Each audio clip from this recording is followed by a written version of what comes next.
Hello students, आज हम general entries start करेंगे। उससे पहले हम देखेंगे कि रूल्स क्या होते हैं डेबिट और क्रेडिट के। सबसे पहले आपको पता होना चाहिए कि अकाउंट्स कितने टाइप के होते हैं। First is personal account, second is real account and the third is nominal account. Personal account में आते हैं नेचुरल अकाउंट। नेचुरल अकाउंट का मतलब है किसी का भी नाम हो सकता है, जैसे Ram account, Neha account etcetera. Artificial account में किसी भी एंटिटी का नाम हो सकता है, जैसे कि commerce college account, Kalyani publishers account etcetera. और रिप्रेजेंटेटिव अकाउंट में आता है outstanding wages account, outstanding salary account या एक्रूड इनकम, ये सब किसमें आती है? रिप्रेजेंटेटिव अकाउंट में। Now real account. Real account होते हैं दो तरीके के, टेंजिबल अकाउंट और इनटेंजिबल।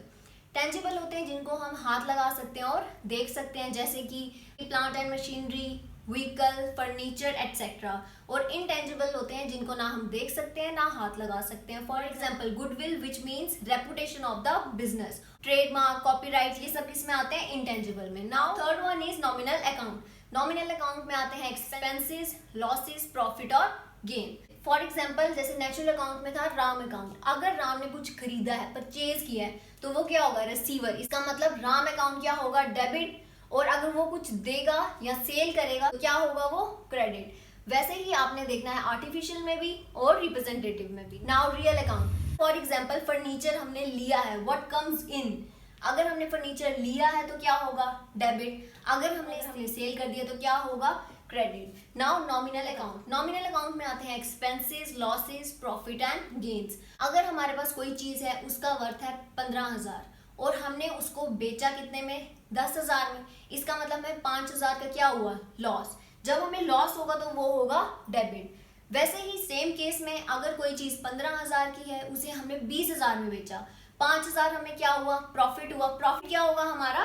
क्रेडिट। तो ये थे rules of debit and credit. अगर आपको टाइप्स ऑफ अकाउंट्स के नोट्स चाहिए तो वो आपको मेरी प्रीवियस वीडियो में मिल जाएंगे। अब हम स्टार्ट करेंगे जनरल एंट्री। सबसे पहले हम देखेंगे कि फॉर्मेट कैसा होता है जनरल एंट्रीज का। पहले आएगा डेट का column, particulars, then debit and credit. Mohan started business with cash ₹3 lakh. यहाँ पे आ जाएगा जनवरी 1। Now Mohan started business with cash. इसका मतलब उसने अपना कैश लगाया। किस पे लगाया? बिजनेस पे लगाया। तो जब हमने कैश लगाया, इसका मतलब हमारा कैश चला गया। जो चीज जाती है हमारे अकाउंट से वो हम करते हैं डेबिट, जो आती है वो क्रेडिट। अब कैश हमारा हमने लगाया है बिजनेस में, वो हमारा चला गया, तो ये क्या हो जाएगा? डेबिट। और टू कैपिटल अकाउंट। अब आपने ये भी याद रखना है कि कैपिटल अकाउंट का मतलब होता है बिजनेस का अकाउंट, स्पेसिफिकली बिजनेस का अकाउंट। हमने कैश लगाया, किस पे लगाया? बिजनेस पे लगाया, तो वो किस पे जाएगा? कैपिटल अकाउंट पे जाएगा, बिजनेस के अकाउंट में। और यहाँ पे आ जाएगा 3 लाख, यहाँ पे भी 3 lakh. Then being the business started with cash. ये सारी जो आपने बीइंग में लिखना होता है वो सारा आपने उसी लाइन से उतारना है जो कि आपको गिवन है क्वेश्चन में। Now January 2, cash withdrawn bye Mohan for personal use. Personal use का मतलब होता है ड्रॉइंग। अब वो विड्रॉ चाहे गुड्स करे, कैश करे, कोई फर्नीचर हो सकता है, मशीनरी, कोई भी चीज अगर वो विड्रॉ करता है फॉर हिज पर्सनल यूज तो वो होती है हमारी ड्रॉइंग। तो यहाँ पे आ जाएगी जनवरी 2 drawing account debit to cash account. Now यहाँ पे बीइंग आपने सेम लिख देना है, cash withdrawn for personal use. Now our third entry is Mohan paid tuition fee of his son from the business. इसका मतलब उसने बिजनेस से पैसे लिए। ये फिर से हमारे पास अगेन क्या है? Drawing account. उसने बिजनेस से पैसे लिए हैं तो डेबिट टू कैश अकाउंट। तो being tuition fee paid by Mohan ₹5,000, यहाँ पे भी आ जाएगा 5,000। Now fourth entry is life insurance premium paid ₹2,000 from his business. उसने अपने बिजनेस से पैसे लेके इंश्योरेंस भरा है, तो क्या आ जाएगा? Drawing account debit to cash account. हमारा कितना अमाउंट है इसका? 2,000। So being life insurance premium paid in cash. Now income tax paid ₹1,00,000, उसने इनकम टैक्स पे किया है तो अगेन क्या आ जाएगा, drawing account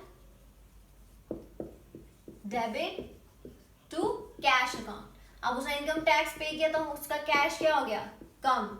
so being income tax paid in cash ₹1,00,000 1,00,000। Now purchase goods for ₹40,000 in cash. अब परचेज लिखा है तो गुड्स की जगह फर्नीचर हो या कैश लिखा हो, व्हीकल, मशीनरी, इक्विपमेंट, कोई भी ऐसी चीज अगर परचेज हो तो क्या होगा, परचेजेस अकाउंट, हमने कोई चीज परचेज की, purchases account debit to cash account. अगर हम कोई चीज परचेज करेंगे तो कैश क्या हो जाएगा, कम। So goods purchased for cash ₹40,000 ₹40,000। Now purchase goods for ₹20,000 in cash from Ram. यहाँ पे राम कौन है, मनी लेंडर, जिसने पैसे दिए हैं। और यहाँ पे आ जाएगी डेट, यहाँ हम लिखेंगे परचेजेस अकाउंट क्योंकि हमने परचेज किया, तो क्या होगा वो, डेबिट टू कैश अकाउंट। और यहाँ पे अमाउंट आ जाएगा 20,000 being goods purchased on credit, उसने उधार पे गुड्स लिए। Now second entry is purchase goods for ₹10,000 from Ram on credit. दोनों एंट्री सेम है, बस यहाँ पे कैश है और यहाँ पे क्रेडिट। अब आपने इसमें कंफ्यूज नहीं होना है, अगर कैश लिखा होगा तो टू कैश अकाउंट होगा, अगर उसने क्रेडिट लिखा है और क्लियरली बताया है कि उसने राम से उधार लिया है तो यहाँ पे हम राम का नाम यूज करेंगे। परचेजेस अकाउंट, उसने जो सामान लिया, डेबिट टू राम्स अकाउंट, किससे लिया उसने, राम से। तो being goods purchased on credit ₹10,000 ₹10,000। Now purchase goods for ₹18,000 on credit. यहाँ सीधा नाम लिखा है क्रेडिट, कोई भी नाम नहीं दिया, राम, मोहन, किससे उसने खरीदा उसका नाम नहीं है। अगर किसी का नाम नहीं दिया होता हमें तो हम लिखते हैं purchases account debit to creditors account.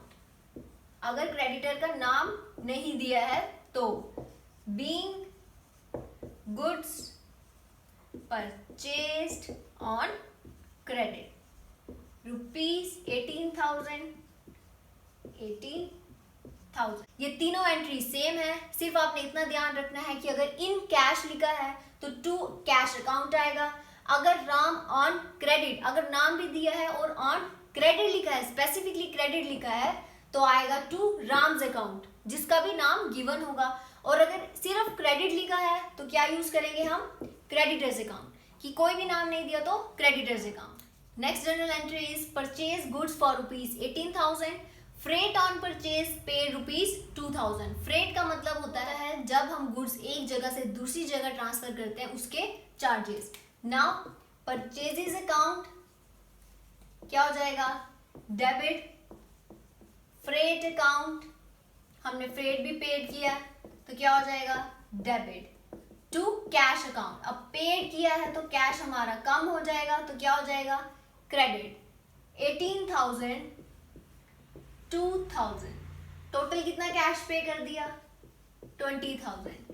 Being goods purchased and freight charges paid.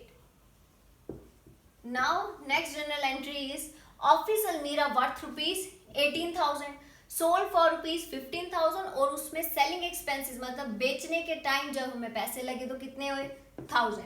Worth था उसका 18,000, बेचा हमने 15,000 का, इसका मतलब हमें लॉस कितना हो गया, 3,000 का। ऊपर से सेलिंग एक्सपेंसेस, बेचने में हमें कितने लगे, 1000। तो इसकी क्या एंट्री बन जाएगी, कैश अकाउंट डेबिट कितना, 15,000 हमने बेचा तो हमारे अकाउंट में कितना आया 15,000।